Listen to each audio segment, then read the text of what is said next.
Hello guys, magandang umaga. Kamusta? So ayan, dahil wala na akong sasakyan ngayon, magbabike ako, papasok ng trabaho. Back to basic muna tayo. Hindi pa tayo nakakabili ng panibagong service natin. So bisikleta muna. Maganda naman ang panahon, hindi masyadong umuulan. And chinek ko sa weather forecast na yung weather is buong linggo maaraw. So hindi tayo mangangamba na mababasa tayo ng ulan, kasi hindi naman uulan. And then napakaganda ng sikat ng araw, napakaganda ng araw ngayon. At ayan nga yung bisikleta natin.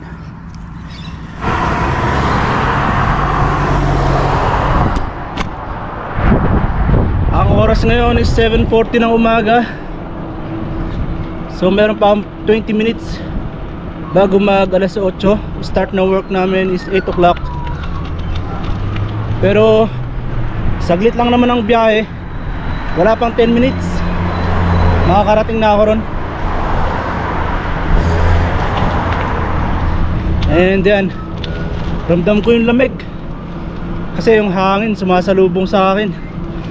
Pero kaya naman, sa mukha lang masyadong ramdam sa mukha. Although sa katawan hindi naman, kasi yan, naka-jacket naman ako. Whew!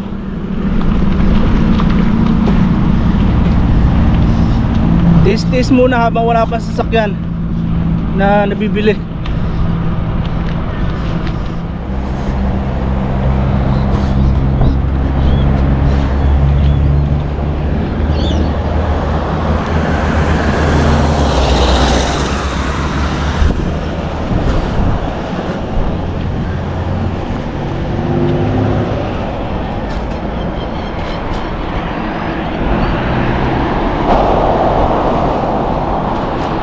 Grabe talaga ang lamig.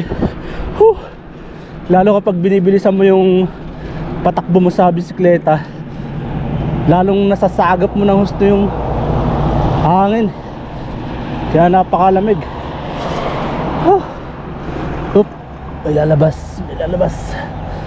Ganyan yung isang pangarap ko din, camper van. Thank you. Pinagbigyan tayo. Camper van. Tapos mag-i-explore ka sa iba't ibang lugar.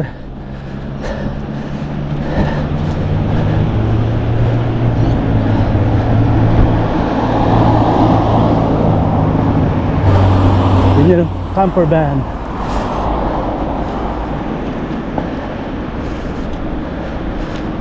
Pwede kang mag-stay sa loob, matulog, magluto, tapos pupunta ka sa mga lugar na gusto mong puntahan. Pero wala pa, malabo pa sa ngayon.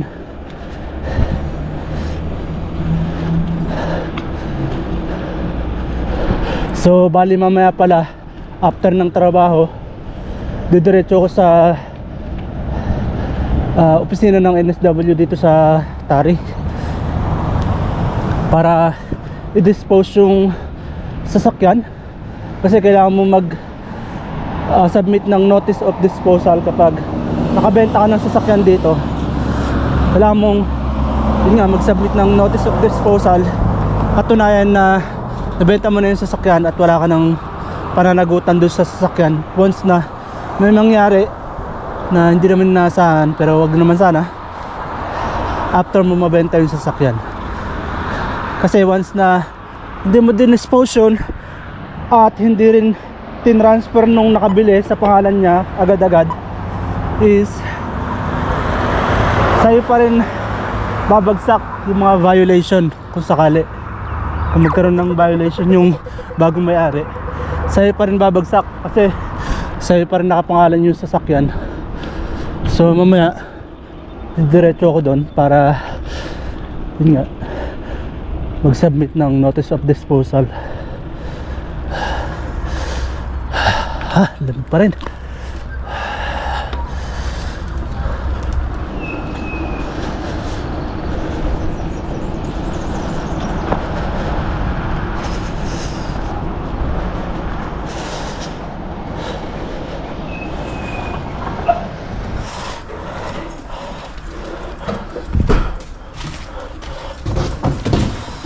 Yan, nakarating na tayo ng workshop ng 7:48. So 8 minutes yung naging biyahe.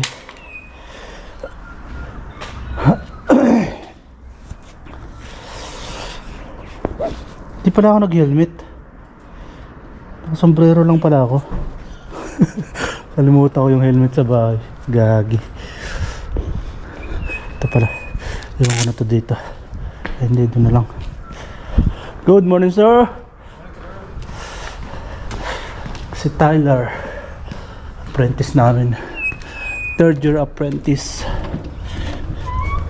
7 hours later. Hello guys! Nakatapos na naman ng isang araw sa work. At ayan, pauwi na tayo. And nakabike tayo ngayon. Dahil nga wala na tayong sasakyan, tsaga-tsaga muna sa pagpadyak. Buti na maganda ang panahon.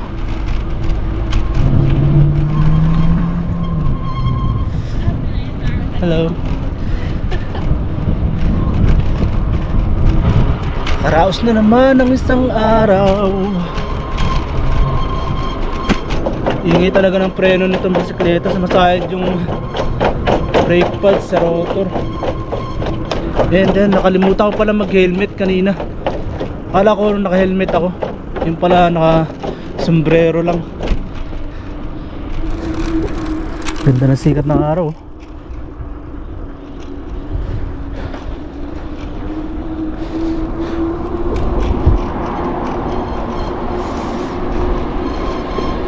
Didiretso pala ako ng ano, didiretso ko ng NSW office dito sa Tari. May madadaanan tayong mga gamit guys na nakalabas. Oh, ito kasi yata inabot yata ito ng baha, itong side na to ng bumaha. Kaya ang dami dati nakalabas na gamit dito after nung mismong baha. And ngayon naglalabas pa rin ng mga gamit. Oh, ayun, oh.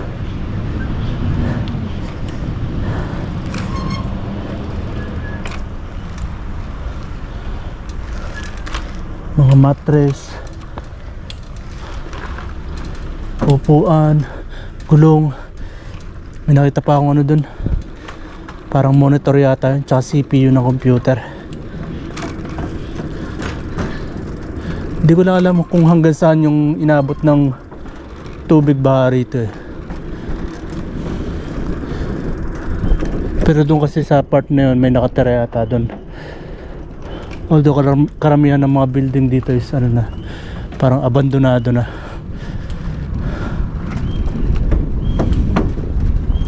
Tapos dyan, paglagpas nitong dinadaanan ko na to, sa pakaliwa, pag pumasok ka dyan may tindahan naman ng mga isda. Fish co-op. Kaso nga lang medyo may kamahalan yung presyo ng mga isda nila. Ayan o, fish co-op. So dito sa loob.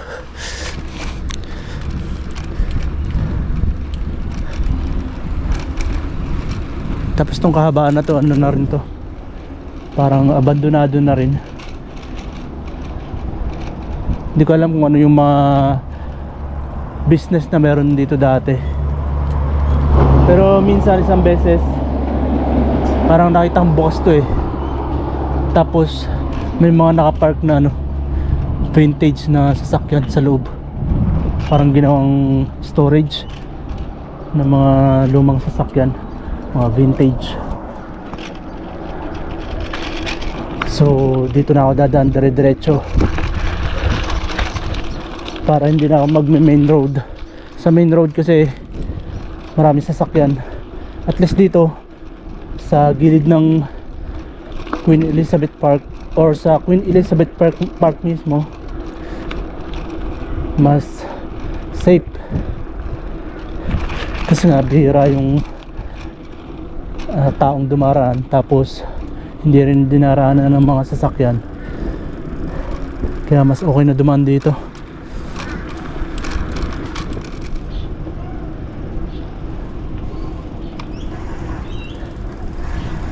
May mga cart dito, pinag-iiwan lang dito, sayang.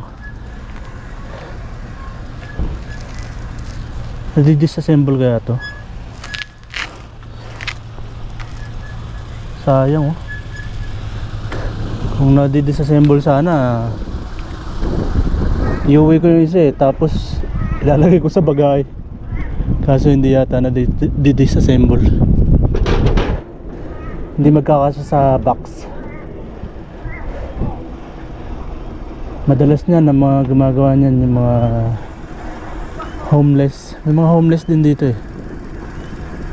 Mamimili sila tapos gagamit niyang cart, tapos kung saan na lang iiwan.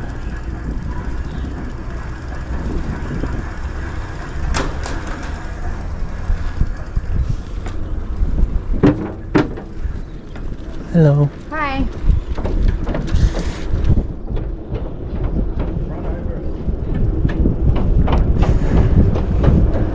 Mukhang beast mode yung lalaki ah.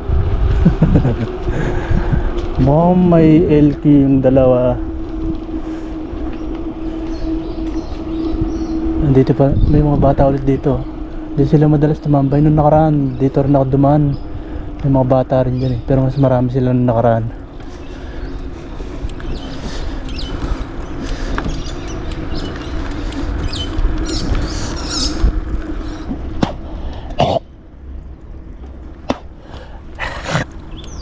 Walang yan. May pumasok na insekto doon sa bibig ko.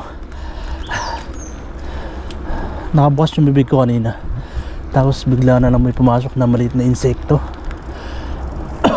Fuck. Gagaling mag-wheelie ng mga bata rito. Yun o, kagaya. Galing nila mag-balance wheelie. Tinry ko dati yung pag-aralan yan eh. Kaso hindi ko na inulit kasi pamlakda ako nung nakaraan. Una likod eh. Kaya di ko na inulit.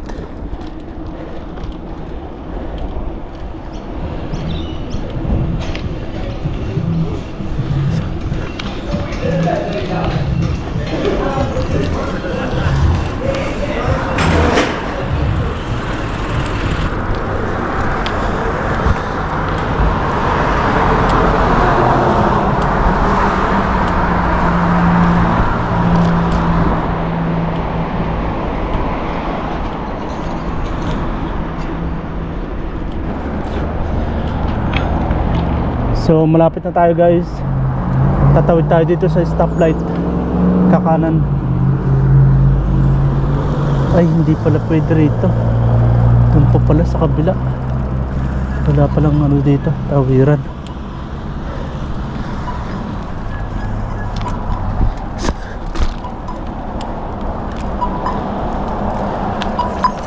Dito tayo tatawid.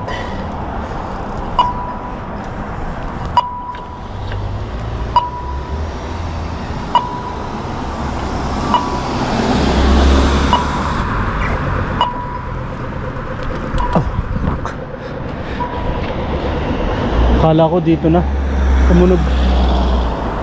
Ito pala sa kabila yun.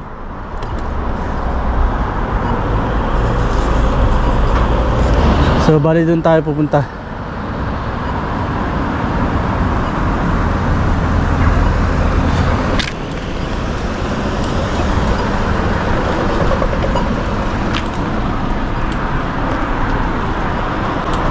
Tatawid ulit tayo sa kabila.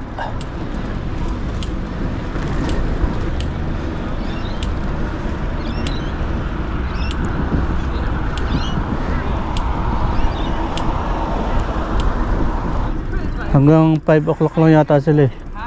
Pero ano pa lang yata, 4:23. So maaga pa.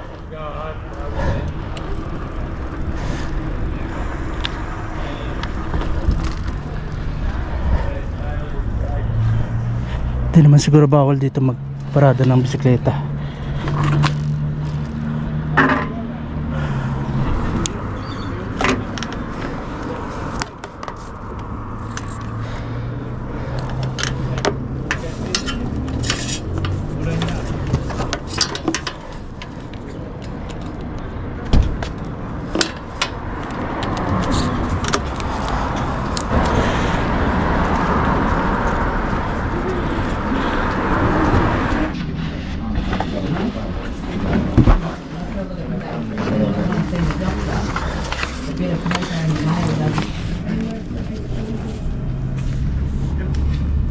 A few moments later. So ayan guys, hindi na pala kailangan na i-dispose yung, hindi ko na kailangan dispose yung sasakyan kasi na-transfer na pala nung bumili sa pangalan niya, so no need na. Buti naman i-transfer niya agad. At least hindi na ako mangangamba na sakali mang magka-violation yung sasakyan is hindi na sa akin babagsak.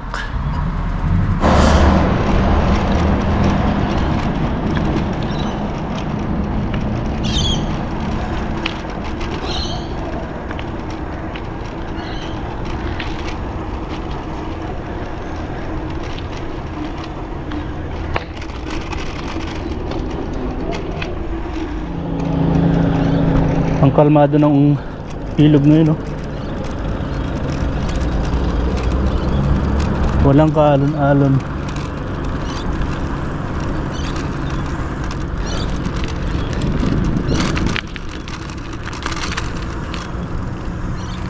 Ito, napakagandang playground, pero wala kayong makikita naglalaro.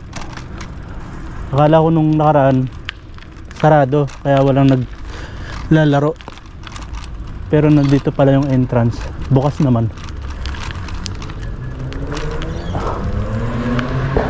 Meron pa silang ano, ayan, may notice pa sila, area closed, no entry, pero nakabukas yung ano, gate. Nakabukas yung gate kasi yan, meron na naman trolley, oh. Sa Coles naman yan. Tapos kanina meron naman doon yung malaking cart din, kulay blue naman. Daming nagkalat na cart dito, kung saan mo lang makikita sa gilid ng kalsada. Ang daming mga wild duck, oh. Wild duck. Sa Pilipinas yan, adobo na itong mga to. Ay, yung isa na iba. Anong ibon kaya yun? Nanginginain sila ng ano, damo. Umababa yung ano ko. Maluwag yung upuan.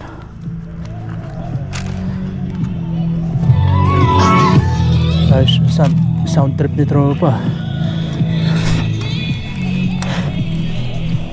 Nakano yata siya, Marshall na speaker. Marshall, di basta-basta. Bumababa yung upuan ko. Na-adjust ko muna. Parang masyado namang napataas yata, pero okay lang para straight pa rin yung paa kapag bumipedal.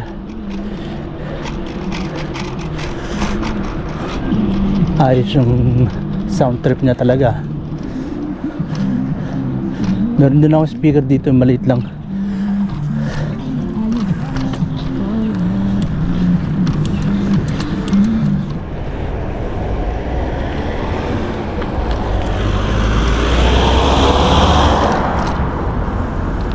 Nabawasan na yung mga gamit dun, oh, na nilabas.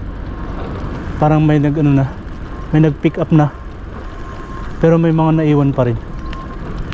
TV yata yung isa na yun, ah. Ay hindi, lamesa. Oh, lamesa nga. Tapos yung car seat para sa bata. Doon may isang TV rin, no? Pero mukhang hindi na gumagana yun. Parang may alon-alon na yung screen nya.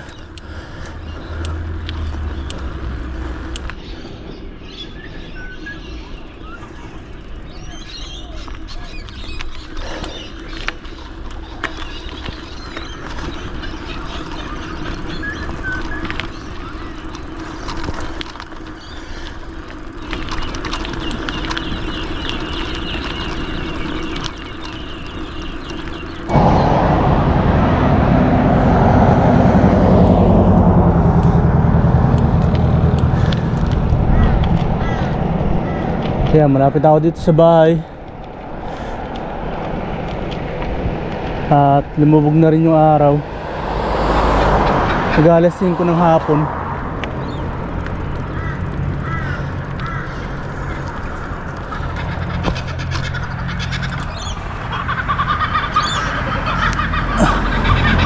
Naririnig nyo ba yun, yung ibon na yun? Kakaruba yata yung tawag dun. Kakaruba? Kakuruba.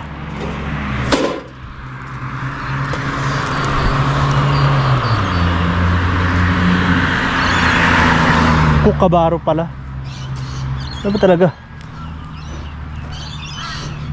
Yan yung kapag di ko alam kung muhuni lang ba o ano. Ang ingay parang minsan kala mo bata na umiiyak eh.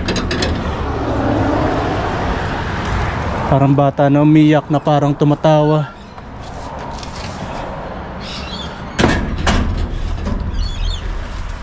Ay, thank you Lord, nakaraos na naman ng isang araw. Panibago talaga, wala nang nakaparadang sasakyan dito. Pero magkakaroon din ulit tayo niyan. Nag-abang-abang lang tayo.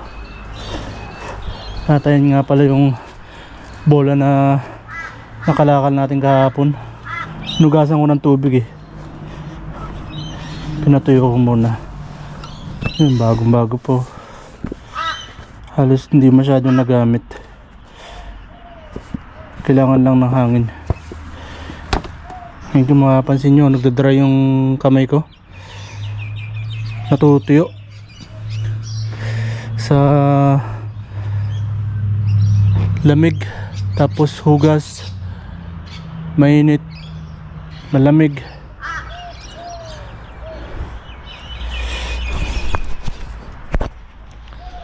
So hanggang dito na lang ulit muna tong video na to guys. Maraming salamat sa panonood and see you on the next one. Bye!